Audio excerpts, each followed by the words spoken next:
저는 그게 리더십, 경영, 뭐 조직 관리의 본체라고 생각하거든요. 예. 결국 어쨌든 다 선택해야 되는 건데 선택할 때 직원들이 볼 때 분명히 우리 조직은 이걸 선택할 거다. 명시된 그 기준에 따라서 사명에 따라서 이걸 선택할 것이다라고 하는 예측이 되고 그리고 실제로 그렇게 되었을 때 확신이 되어지는 그래서 나도 그렇게 한다면 충분히 조직에서 인정받을 수 있겠다 라고 하는 이 일관성에 대한 예측 가능함 이것이 조직이든 무엇이든 다 예, 된다고 생각해서 이게 중요하다고 생각해요. 예, 예. 근데 실제로는 가끔 페이스북 대나무 숲 이런 데 올라오는 거 보면 말은 잘하는데 안에선 전혀 안 그런 분 뭐 이런 얘기들이 나오는 건 앞과 뒤가 다른 거죠. 그런데 저희 요 모임은 최소한 그것에 대해서 서로 이야기해 줄 수 있는 모임이라고 생각해요. 지난번 워크숍 갔다 오면서 저는 그 더 느꼈거든요. 그렇죠. 예. 안 된다 말. 예. 자기 주장도 이야기하고 불편함 그러니까 관계가 불편할까봐 서로 그냥 뒤로 물러나가는 게 아니고 그리고 생각이 지도이처럼 상황 논리로 보는 게 아니라 보편 논리를 가지고 서로 이야기를 해보려고 하고 하는 그 모임으로 잘 구성되어 있다라고 저는 생각해서 그러면 나중에 제가 조금만 더 알아볼게요. 푸프스스라고 폭풍설사 하여튼 PPSS 이렇게 하는 곳에서 그 전에 대기업에서 일하던 직원이 이 푸프스스로 이직을 해서 봤더니 전부 다 카톡방을 써가지고 정보는 날아가고 뭐 대표는 까먹고 뭐 이런 일들이 벌어지고 계속 울리고 일과 이 시간이 분리되고 그래서 이거 도저히 안 되겠다 그래서 본인이 잔디라고 하는 프로그램을 쓰기 시작하면서 시간 관리 이런 것들하고 메시지 관리하고 메시지들도 카톡방 10개 있는 게 아니라 이렇게 필요한 카테고리들을 만들어 가지고 정보들이 쌓이도록 하는 기능을 쓰면서 확실히 일할 만해졌다 라고 하면서 근데 이게 이제 스마트워크처럼 전 직원들이 익숙해야지 성과가 나는 거고 한 명이라도 거기에 익숙하지 않아서 접근을 안 하면 그러면 유용성이 떨어지기 때문에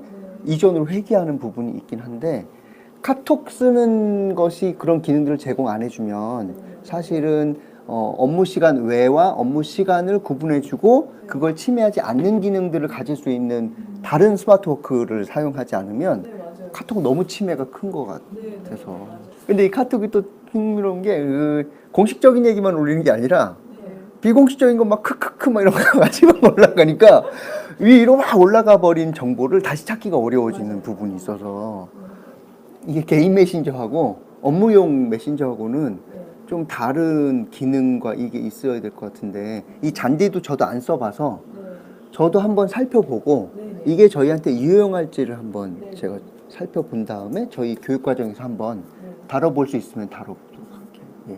예. 저는 아예 방해금지 모드 이런 걸 쓰거든요. 핸드폰 자체가 안 울리게 만들어버려요. 토요일날 일요일날은 거의 안 울리고요.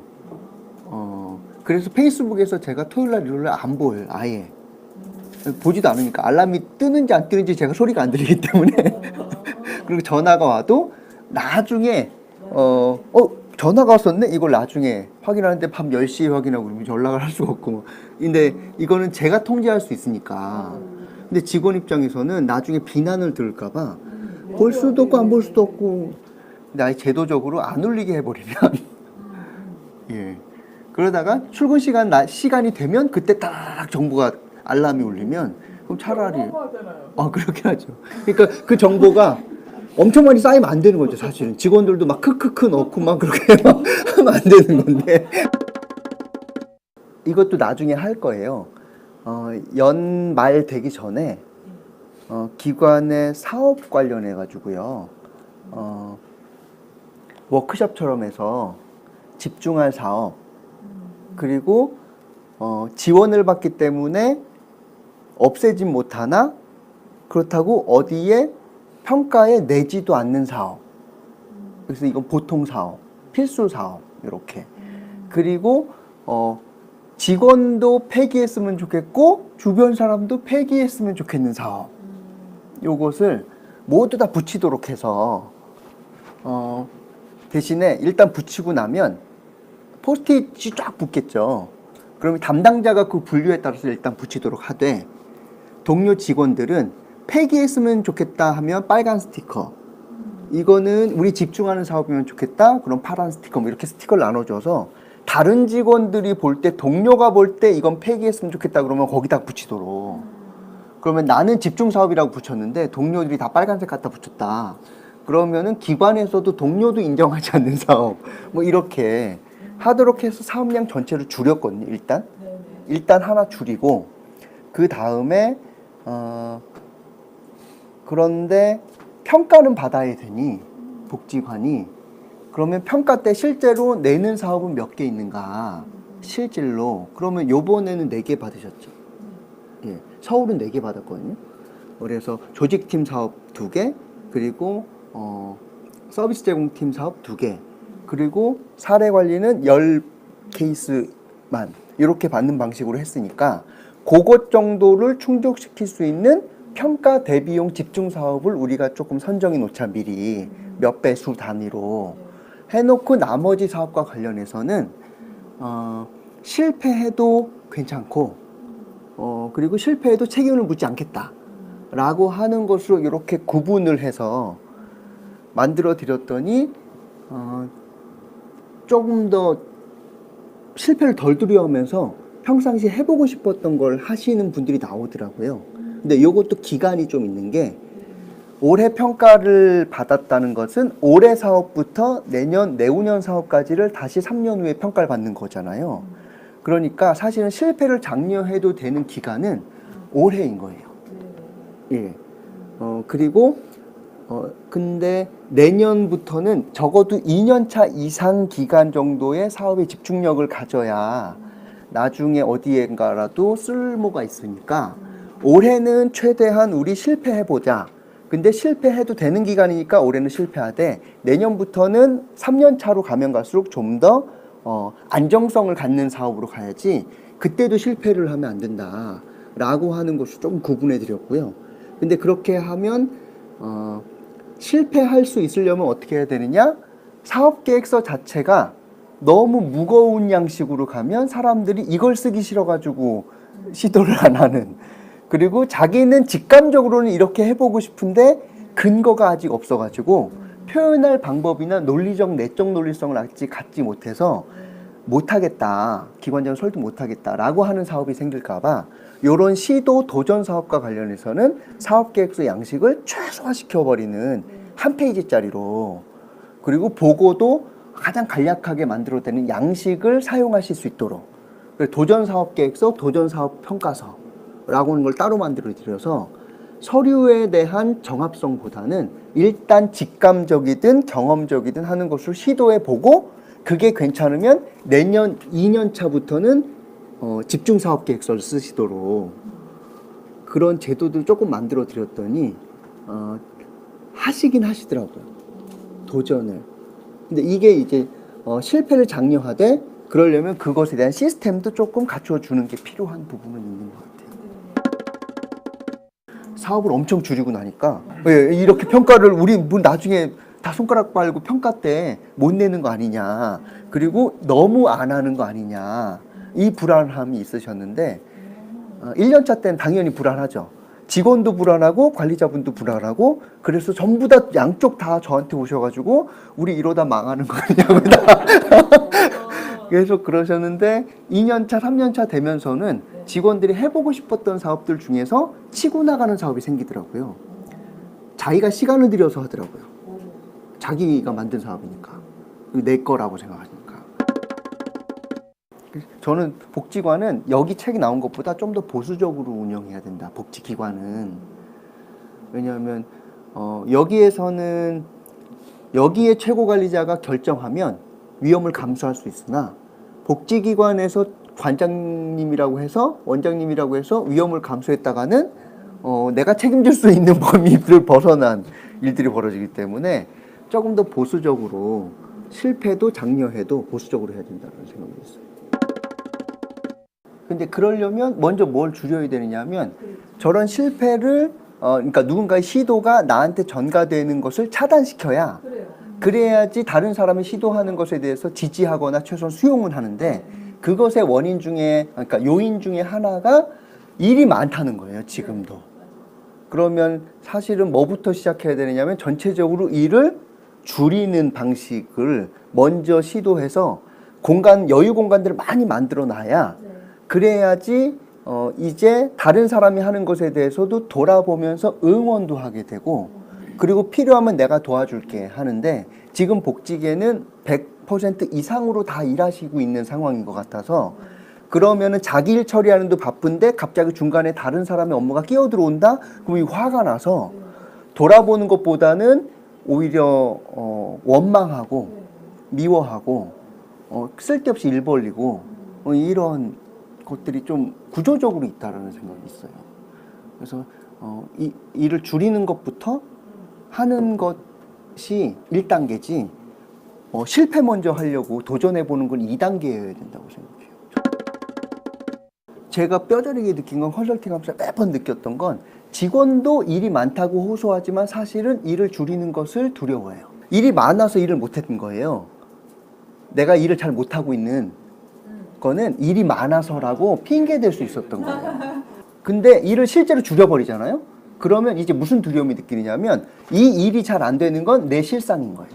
내 실력이에요. 그대로. 그래서 제가 워크샵 아까 해가지고 폐기로 막 넘어가려고 그러잖아요. 그러면 담당자들이 그 사업은 꼭 필요하다고 막 이야기를 하시고요. 제가는 1인 1사업 된 사람도 있거든요. 1년 동안 하나만 하면 돼요. 하나 사업. 그러고 나니까요. 이제 드러나는 거예요. 이 결판 나는 1년 안에 증명되는 거거든요.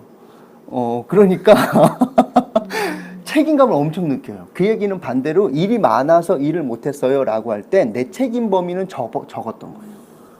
예. 그리고 또 하나는 몇 년 동안 일을 하잖아요. 그러면 그 사업이 곧 내가 되는 동일시하는 현상들이 일어나가지고 그 사업을 공격하거나 정리해야 된다 그러면 막 울고 막 내 팔이 떨어져 나가는 것 같다고 막 이런 얘기를 하시는 막 애정이 많이 있는 거죠. 근데 자기가 맡은 사업 중에 애정 없는 사업이 누가 있겠어요. 근데 이런 동일시하는 현상 또 하나는 자기의 부족함을 외부의 탓으로 돌릴 수 있는 큰 장애물이 없어짐으로써 내 실력이 고스란히 드러나는 것에 대한 두려움이 있어요. 그게 있어요. 그래서 둘 다 저항합니다. 기관장님도 저항하시고요. 이거 줄이려고 그러면 제가. 그리고 직원도 저항해요. 이런 게 있어요. 그래서 맨 처음에 뭘 명분으로 까느냐 하면 요거 워크샵 하기 전에 우리 사업 줄여야죠 라고 하는 것에 대해서 직원들한테도 이야기를 듣고 기관장님한테도 암묵적인 어느 정도 합의를 이끌어낸 다음에 그 다음에 제가 줄이려고 할 때 그러면 안 돼요 막 이렇게 하면 줄인다고 하지 않았었냐고. 나는 그 말 믿고 지금 워크숍 진행하는 거라고. 그래서 중간에 처리하지 마시라고 라고 하는 거 미리 깔아놓고 진행하기 시작해요. 그래도 저항이 커요. 근데 그걸 여기랑 연결해 보면 직원들도 새로운 사업을 해보다가 완전히 안 될 것 같아 라고 했을 때 포기할 수 있고 포기해도 치명적이지 않다 라고 하는 그걸 가져야 직원 입장에서도 도전해 볼 용기가 나오는 것 같더라고요. 도전 사업 해보시라 할 때에는 너무 불안해하는 직원한테는 계획서도 쓰지 말고 돈 안 드는 방식의 사업이니까 그냥 한 번만 해보시라고 해보시고 그 다음에 할지 말지 결정하시고 그래도 괜찮다고 우리 다음 달에 만나자고 이렇게 했더니 그래도 해보더라고요. 그러면 그러니까 이게 직원들도 있는 것 같아요. 포기한다라고 할 때 그럼 대안을 갖고 와봐 이렇게 얘기가 나오기 시작하면 그러면 이제 포기가 된 게 아니라 새로운 사업을 또 만들어야 되는 과업이 떨어진 거라고 생각해서 일이 줄어들었다고 생각 안 하고 그리고 두려워하고 그럴 거면 새로운 사업을 하는 것보다는 차라리 기존 사업을 안정적으로 하는 게 낫겠다라고 하는 형태로 들어가는 것 같아요. 그래서 변화를 이렇게 내려면 하여튼 실패한 것에 대한 안전 이런 부분들이 어느 정도 있어 줘야. 그래서 저는 두 가지를 나누시면 어떨까라는 생각은 들어요. 첫 번째는 결과로서 증명되는 영역이 있고요. 엄격하게 기준을 지킴으로써 증명되는 영역이 있다고 생각해요. 이게 뭐냐면 옳고 그름, 윤리적 기준이 아주 명확하고 불법이냐 준법이냐 하는 영역들 있잖아요. 요 영역은 결과로서 증명되는 게 아니라 그 기준 자체를 엄격하게 지켰느냐 안 지켰느냐로 평가받는 영역이라고 생각해요. 그런데 윤리라고 하는 기준은 사람마다 다 다를 수 있기 때문에 리더가 그 윤리라고 생각하는 부분을 엄격하게 하는 건 괜찮으나 모든 영역을 윤리적 잣대로 보는 거는 이거는 또 다른 문제라고 생각하거든요. 그래서 이 책에 나오는 부분은 윤리적인 것은 지키되 요 나머지 부분 직원이 뭐 자율성을 갖든 안 갖든 어느 공간에서 일하든 안 하든 하는 거는 윤리랑 상관없이 결과가 좋게 만들어내는 결과로서 증명받는 영역인 거예요. 그래서 선생님께서 생각하실 때 이 부분은 난 윤리적인 부분이다. 근데 이 윤리적인 것도 다른 사람들도 동의가 되어야지 윤리라고 생각하지.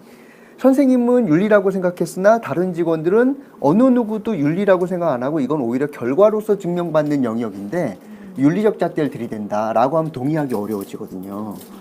그래서 선생님께서 윤리적으로 해야 되는 영역, 윤리 이외의 부분에 있어서는 어떻게 한다 하더라도 결과로서 증명이 되면 그거는 평가받으면 된다. 라고 하는 이 두 가지를 구분하시면 어떨까 싶고, 저도 좀 윤리적인 사람이었었는데 이 두 가지를 좀 엄격하게 구분하는 편이라서 논란이 있는 여지가 있는 부분에서는 나는 윤리적이라고 이 부분은 잣대로 들이대기 시작하면 상대방은 억울해할 수 있더라고요. 나는 윤리라고 생각했으나 그 사람은 윤리의 영역이 아니니까. 그래서 누구나 인정할 수 있는 윤리적인 영역과 그 외의 영역을 구분하고 윤리적인 부분은 과정 자체, 행위 자체의 엄격성을 엄청나게 추구하고 대신에 그 윤리적인 영역에서 벗어났다 라고 하면은 결과로서 증명하지 그 내용은 어떻게든 선택 가능하게 하자 라고 하는 쪽으로 조금 나누어서 생각하는 부분이 있습니다. 근데 여기서 중요한 게 윤리적 부분이 무너져 버리기 시작하면 결과는 나오지 않게 되는 거라서 그건 엄격해야 된다고 생각합니다. 저는. 사실 사회사업 얘기하고 경영 얘기하지만 사실은 가장 기저에는 가치 철학, 인문학 이렇게 배경이 될 수밖에 없다고 생각하거든요. 저희 책만 봐도 무엇이 정의인가 하는 건 어떠한 이데올로기를 갖고 있느냐에 따라서 맞을 수도 있고 다를 수도 있고 어떤 상황을 대입하느냐에 따라서 맞을 수도 있고 정의일 수도 있고 안 정의일 수도 있거든요. 내가 돈을 주워서 내가 쓰면 정의롭지 않다고 생각하나 하지만은 거기에 다른 상황이 달라붙어서 나는 지금 누군가를 구하러 가야 되는데 그런데 돈이 없는데 마침 5,000원이 떨어져 있는 걸 봤고 그래서 이걸 주수면은 다른 사람을 나는 실제로 생명을 구할 수 있고 그렇다면 생명을 구하는 것이 정의로운 것인가? 아니면 생명을 버리고 5,000원을 안 줍는 것이 정의로운 것인가? 이렇게 막 들어가기 시작하면 철학적으로 들어가기 시작하면 정의라고 하는 개념도 사실은 상황에 따라서도 달라질 수 있고 이렇게 보는 관점들 인문학적 다양성들이 있어 주어야 그래야지 내 윤리라고 하는 내 정의라는 것으로 잣대로 다른 사람들을 폭력적으로 하지 않을 수 있는 그게 만들어진다고 생각해요. 나만이 정의로운 건 아니다. 내가 정의롭다고 생각해서 그것이 정의로운 건 아니다. 근데 권력자가 되면 내 정의가 직원들한테 통용되어지는 정의가 되니까 과연 그것은 진짜 정의인가? 아니면 나 스스로 세운 정의인가? 다른 사람한테도 요구할 수 있고 다른 사람들 동의하고 있는 정의인가 이런 것들을 자연스럽게 생각할 수 있게 되는 것 같아요. 저 요 맥락이 있는 것 같은데 여성분들에 대해서 요즘 성폭력이든 성추행이든 하는 것들이 이야기가 되면서 이 적절성을 어떻게 유지해야 될지 모르겠는 남자분들이 아예 만나지 마라고 하는 거랑 비슷한 맥락으로 지금 우리 가족 같은 문화였던 조직 문화에서 기관장이 이제 관심을 가지는 건 이제 사생활 침해라고 하는 이야기를 들었는데 어느 선까지 내가 맞춰야 될지 모르겠으니까 아예 관심 갖지 말고 회식하지 말고 다 하지 마 라고 하는 쪽으로 과도하게 가고 있는 부분이 있다고 생각해요. 근데 이 사이쯤에 어딘가는 분명히 있어야 되고 조직을 운영하는 데 있어서 공식적으로만 관계를 맺으면 안 되고 비공식적인 관심을 가지면서 하는 것까지 해야 된다라고 또 최고의 팀은 무엇이 다른가에도 나오거든요. 그러니까 그런 부분이 없으면 사실은 그 직원이 거기에서 친밀감을 느끼기 어렵고 내가 그래도 여기에서 인정받으면서 나도 성장하고 있으면서 그럼 같이 성장한다 이런 느낌을 받기 어렵다는 거예요. 근데 우리나라는 지금 너무 과도하게 또 반대쪽으로 가버렸다고 생각하거든요.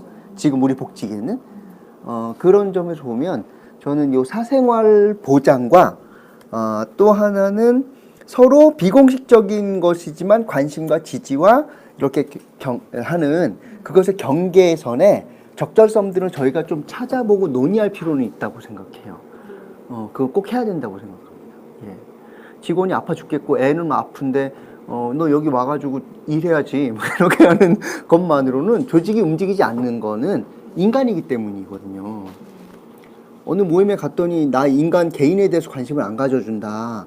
그것이 신뢰를 얻기는 어려운 조직이라서 요거는 꼭 저희의 중요한 논의 중에 하나, 특히 아마 최고의 팀은 무엇이 다른가 뭐 이런 얘기를 할 때에는 자연스럽게 그 얘기도 하게 될 것 같아요.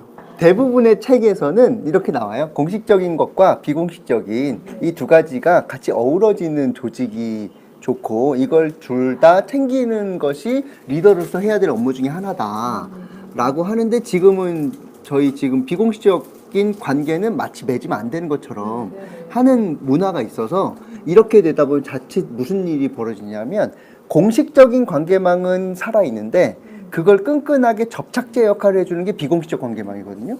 근데 이게 없어지기 시작하면 조직이 체계는 있는 것 같은데 사실은 응집력이 안 만들어질 가능성이 높은 부분이 있습니다.